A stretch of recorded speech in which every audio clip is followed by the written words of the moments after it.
वासिक को अल्लाह ने रहमत का फरिश्ता बनाकर भेजा है।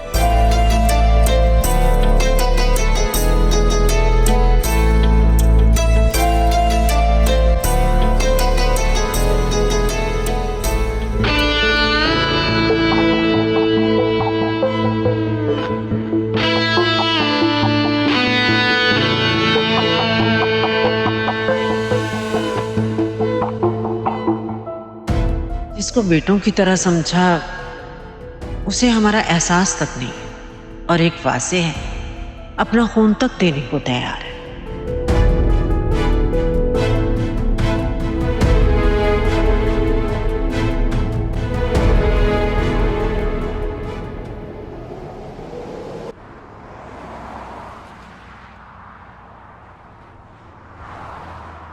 असर बेटा, तुम्हारा बहुत बहुत शुक्रिया। मैं तो ये सोच सोच के परेशान हो रहा था कि उस दिन तुम ना होते तो क्या होता। अंकल अब क्यों परेशान हो रहे हैं? तो अल्लाह का शुक्र है कि आप बहुत तेजी से रिकवर कर रहे हैं। बस बेटा तुम्हारी मेहरबानी से। अंकल फिर वही बात, मेरी जगह कोई और भी होता तो वो भी यही करता जो मैंने किया है। आप बस अपना ख्याल रखा करें। बेटा तुम्हारी बदौलत असलम साहब को दूसरी जिंदगी मिली है। मैं तुम्हारा जितना शुक्रिया अदा करूं उतना कम है। आंटी अंकल आप लोग मुझे क्यों शर्मिंदा कर रहे हैं? प्लीज मुझे शर्मिंदा तो मत करें। अंकल की तबीयत ठीक हो गई है, मेरे लिए बस यही काफी है। जीते रहो। फिजा भाई को चाय वाय का पूछो। नहीं नहीं आंटी, इस फॉर्मेलिटी की जरूरत नहीं है, प्लीज। चले अंकल मुझे इजाजत दीजिए, मैं फिर आऊँ। अच्छा ठीक है बेटा, तुम्हारा बहुत बहुत शुक्रिया। 1-2 दिन में तुम्हारे अंकल भी घर चले जाएंगे इंशाल्लाह। भी तुम सारा काम छोड़कर यहाँ आ जाते हो, तकलीफ मत किया करो, मैं बिल्कुल ठीक हूँ। तो क्या आप चाहते हैं कि मैं यहाँ ना आया करूँ? अरे नहीं नहीं, जरूर आओ, बल्कि अब तुम हमारे घर आना हमें बहुत खुशी होगी। चल आंटी, आपको किसी भी चीज की जरूरत हो आपने बिला झिझक मुझे कॉल करके बताना है। अच्छा ठीक है, जीते रहो। चलो अपना ख्याल रखिएगा। थैंक यू बेटा।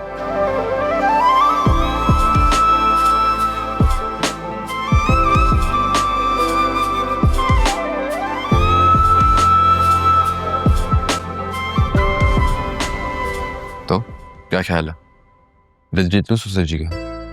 अच्छा, तो ये सब कुछ आप दिल जीतने के लिए कर रहे थे?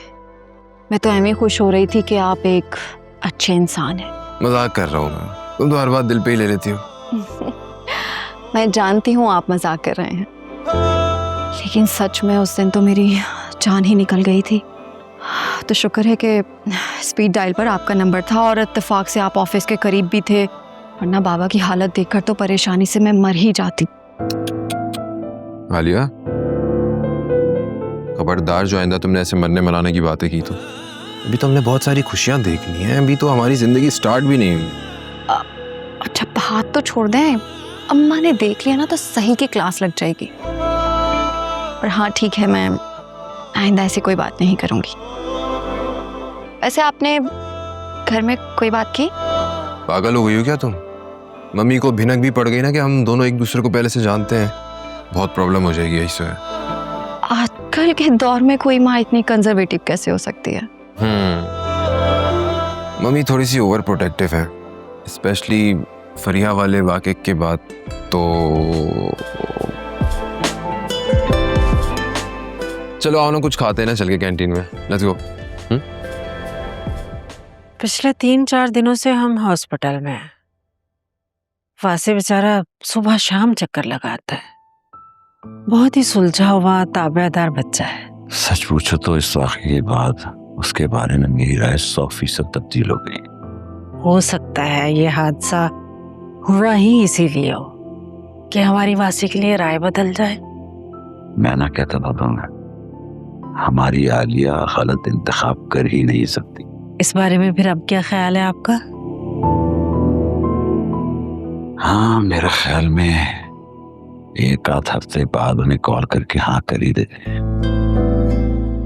ठीक है। और हाँ, जोया और असफर को पहले बता देना, फिर बाद में असफर कहता है कि मुझे आप लोगों ने कुछ समझा ही नहीं। खुद तो जैसे वो ससुराल वालों को बहुत कुछ समझता है, सास ससुर को पलकों पे बिठाया हुआ है उसने। जब से आप हॉस्पिटल में हैं, सिवाय पहले दिन के, उसके बाद उसने झांक कर नहीं देखा। जोया बेचारी रिक्शे टैक्सी के धक्के खाते हुए आती है और वैसे ही चली जाती है। क्या कर सकते हैं?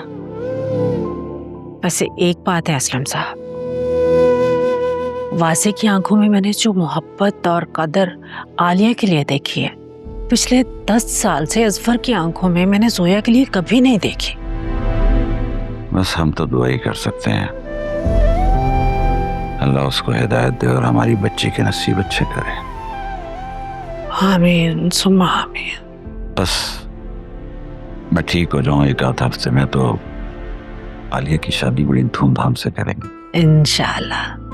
बस अब खैरियत से घर जाए।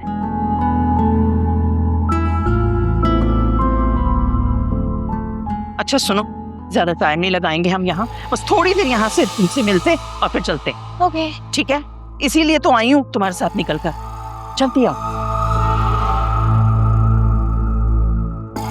यार मैंने तो अस्सलाम वालेकुम आंटी। अस्सलाम वालेकुम सुनैरा जी। आंटी मैं आलिया की बहन फिजा। हाँ हाँ पहचान लिया। खैरियत, तुम यहाँ क्या कर रही हो? सब ठीक तो है ना? जी वो बाबा का एक्सीडेंट हो गया था, वो यहाँ एडमिट है। अच्छा, हैरत है तुम लोगों ने हमें बताया ही नहीं। अच्छा, कौन से वार्ड में?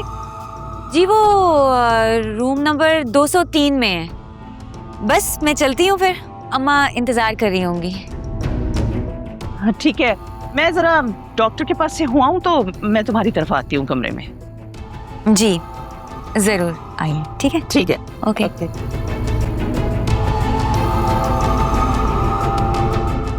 देखा तुमने, जिन बहनों के भाई नहीं होते ना, वो इस तरह अस्पताल में अकेली भागदौड़ करती फिर रही होती हैं। ऐसे वक्त के लिए ही तो माएं बेटे मांगती हैं, ऐसे मौके पे ही तो बेटे ढाल बनते हैं माओ। बासिर भाई तो बहुत अच्छे हैं, वो असलम अंकल का बिल्कुल बेटों की तरह ख्याल रखेंगे। क्यों भाई, उसके अपने माँ बाप मर गए क्या? उस पर सबसे पहले हमारा हक है और तुम्हारा हक। वो कोई ससुराल का मुलाजिम थोड़ी बनेगा। अच्छा अच्छा चलो अब डॉक्टर के पास से हुआ है, फिर जरा इनके कमरे में भी छापा मारते हैं। क्या मतलब? मेरी भोली बानो, एक मर्तबा रिश्ता तय होने दो, फिर तुम देखना हर रोज बगैर बताए छापा मारा करूंगी इनके घर पे। मैं ऐसे मौकों पर ही तो लोगों का हुलिया और रख रखाव देखा जाता है। चलो आओ। फला मम्मी